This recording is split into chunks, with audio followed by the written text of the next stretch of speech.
Welcome back, my friends, to another episode of TFT Hyperroll. And as I mentioned in my big roundup video, I was going to be doing some videos that were off meta, so to speak, or away from those builds, just so you could see some different things. But nothing I do in this is anything you should ever try to force. It's just showing some of the decisions I make at different times and how it may work out.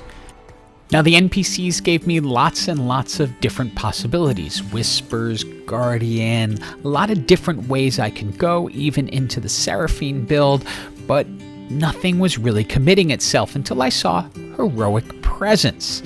And that will make a Guardian build a little more possible. I've never tried this before, so I decided, hey, it gave me a Zac, so why not head into it, because I already now have 4 Guardians. The Mirage trait in this is Warlord's Honor, which means it's going to have stacking, health, and ability power with each victory. Putting a rapid fire cannon onto Yone is absolutely perfect for him because he can stand behind the Guardians and hit people and hopefully get us some wins so we can build AP and health. With Heroic Presence, I'm hoping my Guardians are going to be able to keep my warrior up a little bit longer, and again, like I said, keeping him back behind them is going to allow him to have a nice shield in front. It absolutely works in this first round, and so we gain a little bit of health in AP. And it certainly helps to have a friend at Riot sometimes, because I have a Negatron Cloak on the side, and that spatula mixed with that Negatron Cloak will make an additional Mirage champion. So I can turn another one of my Guardians into a Mirage, so they can be gaining health and AP along the way as well. And we'll put this one on super speed because it's Battle of the Boring Guardians against Battle of the Boring Guardians, each of us with an additional champion in the back to add some damage. But they have the slight item advantage on me with that Protector's Cowl and then a 2-star Ezreal who can finish off my Yone. When I got the chance to grab a Nunu, I decided to go up to the 4 Mirage instead of just adding in another Guardian. I know I'm not taking full advantage of the Heroic Presence, but the Mirage bonus is just a little more that I'd like to lean into, since it's giving me a lot of additional health and AP and is obviously helping me win. The next item is an interesting choice, but I decide to go with the Giant's Belt, and the reason is that the Mirage bonus is adding health to the champions. And so, as we know, when Nunu's health is greater than somebody else's, he's going to do additional damage from his bite. And I'm hoping one of our experts can weigh in on how this particular trait exactly works, because I don't use Mirage much. Is the 300 per round, or is it 10% of 300 per round up to 5 stacks, or is the 300 the most you can get if you've completed all 5 stacks? It didn't really display it very clearly in this description. For our next augment, Gary said, I see you're doing kind of a Mirage Guardian thing here. Would a Guardian crest kind of help? And I went, yeah, that would be incredibly useful, because I could put the Guardian crest on one of my Mirage champions, and then I'll be able to have 4/4, like a Guardian Nunu. Wouldn't that be useful? Now, I've picked up an Itis, and I know I want to bring her into this, but I'm going to have to figure out exactly how. Because a dragon takes up 2 spots, it's going to necessarily eliminate either a Mirage or Guardian, depending on how I do it. And lest we think Gary is done with his interference in this match, there's another spatula.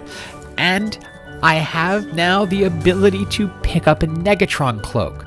So I can make another Mirage champion if I want to. So that dragon I was just wondering about bringing in, I could bring in as a Mirage champion and still fill the role of Guardian. And wouldn't that be useful? Now, I'm not going to commit into that immediately. I'd really like to see a 2-star Itis before I start thinking about doing that, because bringing in a dragon is always a risky development, since you are going to lose 2 spots for 1, and at less than 2 stars, that can be tricky. I think Nunu's inclusion as a Mirage has been helping out. His health bar is pretty high and he is gobbling people up. It is helping me stay in these fights as it's taking people off the board, and with each passing victory it adds a little more health and AP to our team.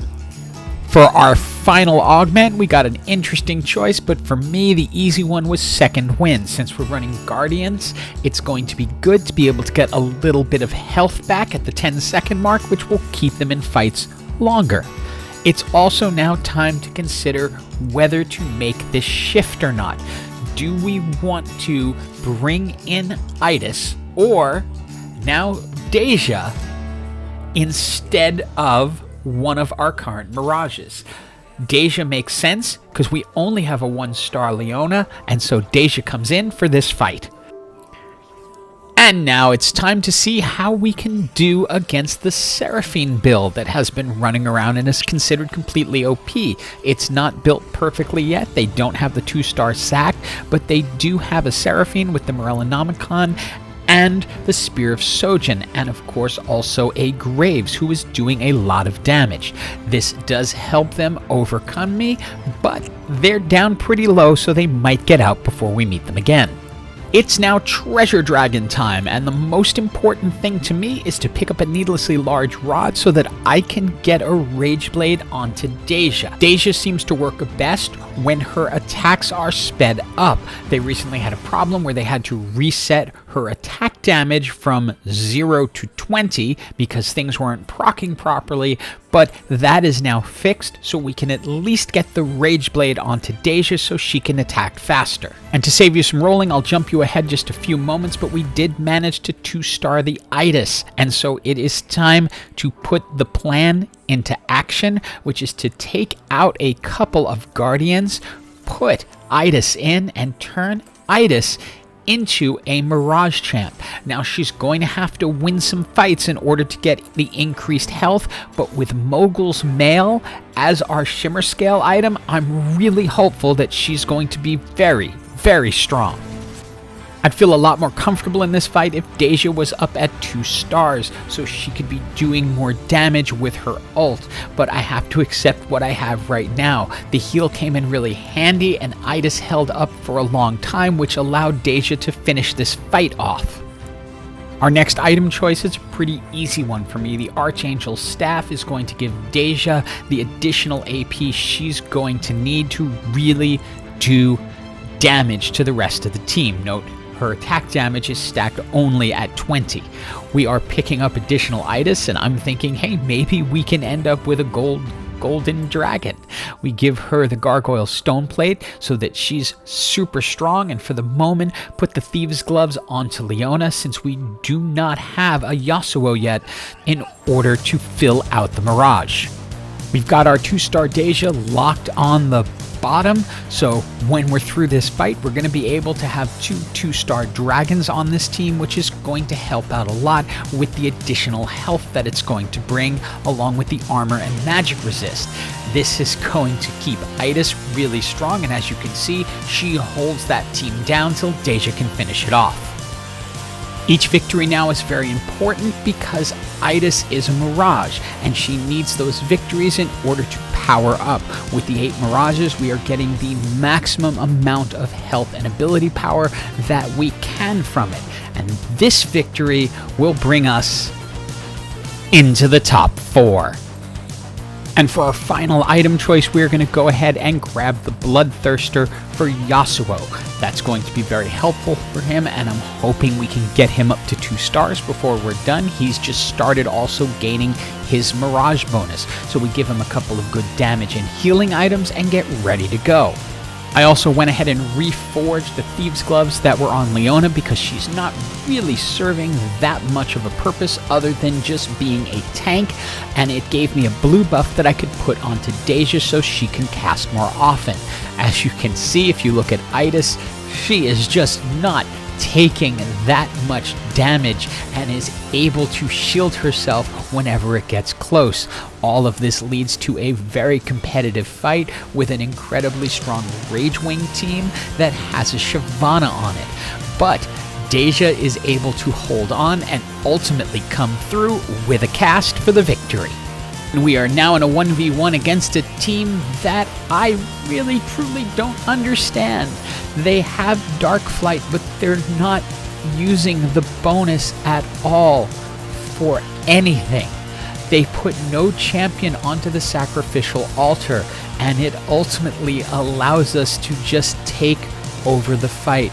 Senna did not add enough for them, and it just handed us the victory. I wish I could have gotten to the gold dragon, but either way, it's GG all around.